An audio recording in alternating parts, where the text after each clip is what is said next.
J'estime que la Chine a déjà mis en place un modèle de gouvernance qui pourrait être utile pour les autres pays, notamment le Maroc, le monde arabe et les pays africains.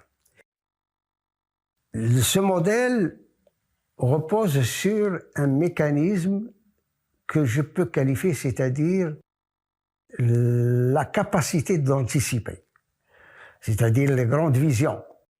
La Chine, normalement, progresse selon une détermination, selon une approche qui repose sur ce qu'on appelle au moins le moyen terme. Et on peut d'ailleurs en profiter, on peut s'inspirer de ce modèle.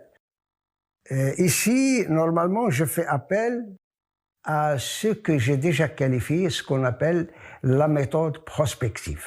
Si on applique cette méthode, on peut s'en servir à l'idéal, aussi bien pour l'élaboration des stratégies que pour la mise en œuvre des programmes économiques, de développement économique. Depuis la visite royale en Chine en 2016, le Maroc et la Chine ont signé ce qu'on appelle un partenariat stratégique.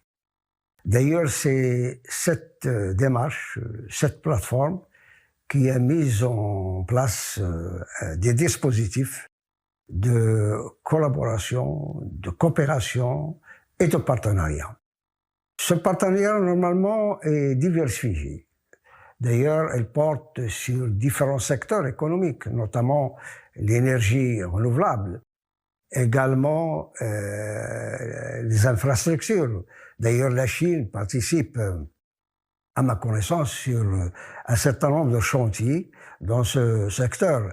Également un domaine qui a vraiment attire l'attention et que le Maroc, normalement, et la Chine tiennent à le développer, c'est ce qu'on appelle la technologie de l'information et des nouvelles technologies. Il y a même, à ma connaissance, des initiatives qui ont été déjà mises en place sino-marocaines.